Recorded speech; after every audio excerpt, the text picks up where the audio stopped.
So first of all, I want to say everyone's version of success is very, very different. You know, to some people it might be you have a lot of money, you have a great family, you have great friends. And additionally, when you reach a certain level of success, what you define as success, then actually you can feel unsuccessful at some point because you have another level to reach, and it really is never ending. Listen, if I'm being very honest, there's not a lot of people that will make it in life. And if I can go even further, it is not even 5% of people that will make it in life. There's only this 1% of people that will make it, that will become successful, and that will realize their purpose. Success doesn't always mean monetarily, because people always equate money with success, and I don't think that's real success. If you want to be truly successful, it's not about getting those cars, it's not about getting the material wealth, it's about fulfilling your soul. And what fulfilling my soul and your soul looks like can be very different. Number one thing I did that set me up differently from my peers, and it wasn't my family background, but it was actually the fact that since I was a child, I knew exactly what I wanted. I knew exactly what the fuck I wanted since I exited the womb. So I had this tunnel laser focus vision from day one, really. I'm so stubborn that nothing can get in my way. Like when I set myself on a goal, I'm not entertaining distractions. No one's getting in my way. You can't try to tell me to do something else. It's not going to happen. I will go for it until I get it.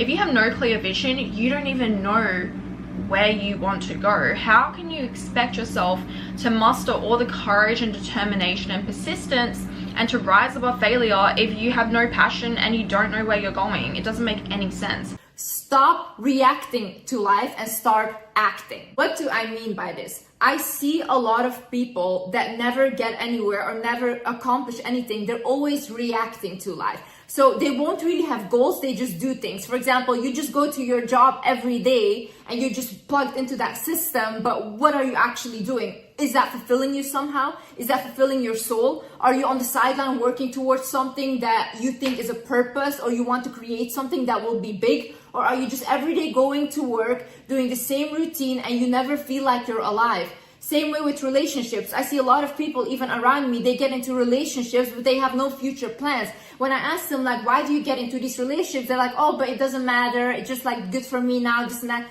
But it has been good for you for the past 9 years and it hasn't gotten you anywhere. So when are we all gonna start acting and be like, listen, this is my goal. I want to have a family, I want to have marriage. Okay, then start dating for that potential and then say no to everything that isn't that. If you have a certain lifestyle in your mind and you have a certain vision for yourself, why would you say yes to anything that is not that?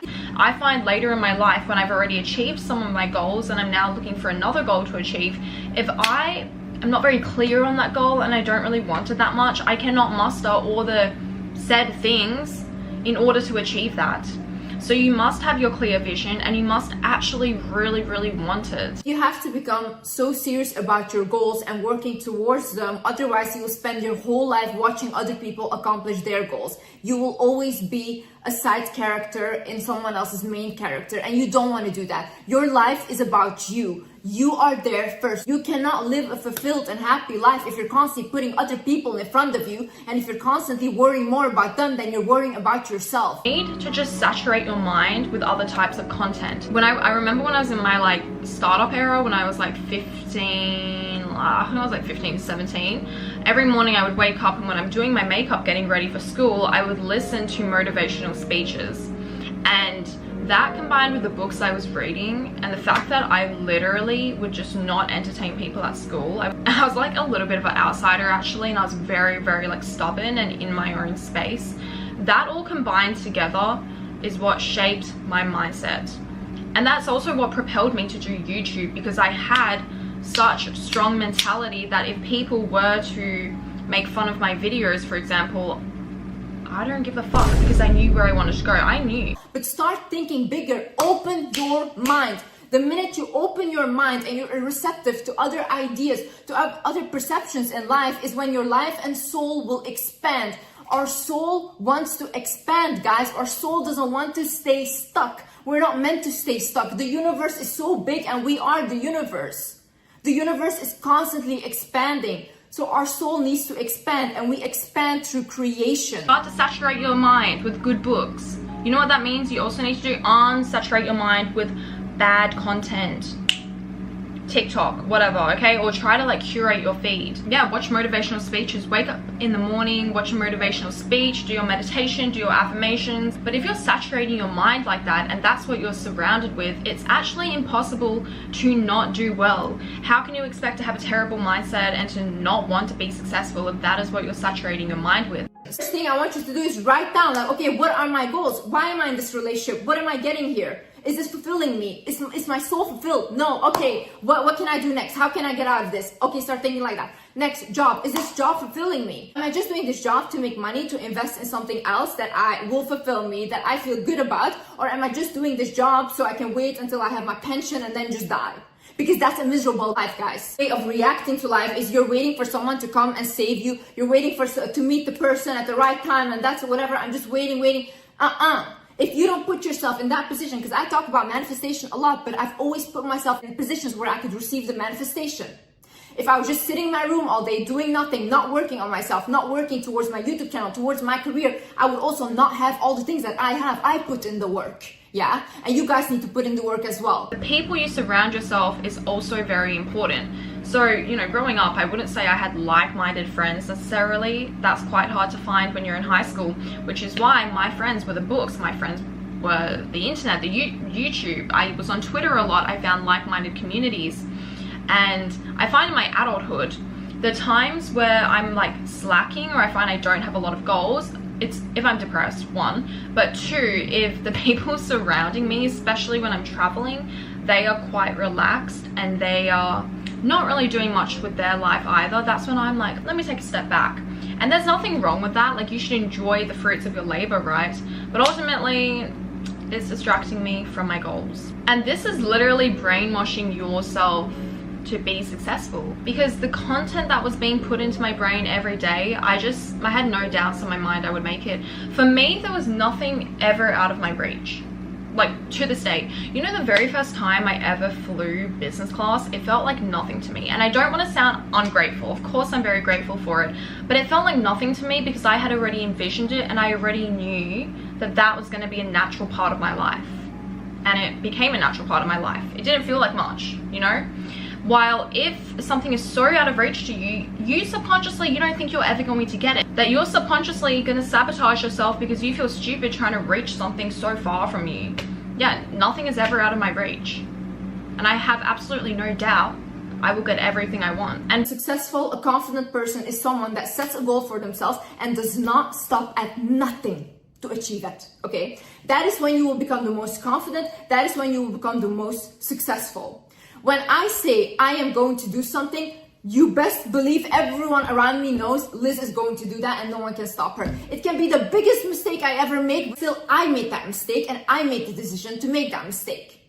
So I always listen to myself first. I will listen to other people's advice. Oh, this is dangerous, this and that, and I will take it in, and if they're right, I will follow the advice. But oftentimes, who is the end decision maker? I am. A lot of people ask me as well, how do you find motivation and discipline? And I think that is something that actually comes quite naturally when you really, really want something. So I would say as my income increased a lot, I didn't have as much drive or need to earn more because it's like I kind of had everything I wanted, right? And even though my personality is to continuously go for more and more and more, I just didn't have the drive for it.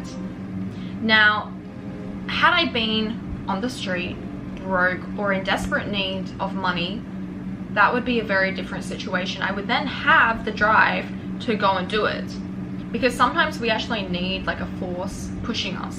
Now, sometimes that force actually is your desire for the goal, which is why I say you need to want that goal so badly, because then that is the force pushing you. Like, if you don't want that goal that much, you don't have a force. So you need to find that force. Whether that force is your fear of being a loser, your fear of not achieving what you want, being held back from your potential, you need to find that driving force. Honey, start small, but do something. Start small, but do something. Work towards something, and you will start to believe in yourself. When you prove to yourself that you can do a small thing, watch how you will feel when you accomplish something big. I think too many people, they never ever live up to their potential because they're too afraid of what people think. And again, you need to have that force behind you. If your desire for being great and achieving what you want is bigger than your fear of being ridiculed or made fun of, then you're going to achieve it. This is how we have to be in order to be happy in life. You have to be able to move on. You're still crying about the relationship that ended 5 years ago. Honey, why are you still there? Why are you crying over something that happened 5 years ago? You're denying yourself of today's blessings because you're so stuck in a past that doesn't exist. You're denying yourself of today's blessings because you're so stuck in a future that you want but you're unable to create because you don't appreciate the present. Time will pass, 1. 2, you will get where you want to go as long as you persist and you just keep working on it. It's inevitable. But if fear is stopping you, then you won't get there. You never need to ask, am I going to make it? You're going to make it if you continue. You literally have no choice but to eventually make it, whether that happens in a month, a year, or 10 years. If you keep going, you're going to get there. The one thing that differentiates the non-successful from the successful people is the successful ones believe in themselves. And even if they're delusional about it, because a lot of people will watch them and say, you're not all that, you're not that great, but they believe they are. And they truly are delusional in that. And because they are delusional in that and they follow that path, they get towards the highest places. And you're on the sideline, you can join them. You can join the successful people once you just realize that if they could do it, I could do it as well. You can't go and look for belief in other people, you guys, because someone else's belief in you, it's only going to go as far as their belief in themselves. People didn't believe in me because they didn't believe in themselves. And I look at the people who did not believe in me, what they're doing now, they're not doing much. You need to learn to self-validate, and that's why we have the books, we have the motivational speeches, because if you don't have the friends who are going to support you or the family that's going to support you, you need to support yourself, and you're going to surround yourself with the books and the content which will support you and propel you forward, because those are your friends. You don't have 5 amazing people to surround yourself with. Guess what? You got this book, you got that book, you got this YouTuber, you got me, okay? This is how you brainwash yourself to be successful.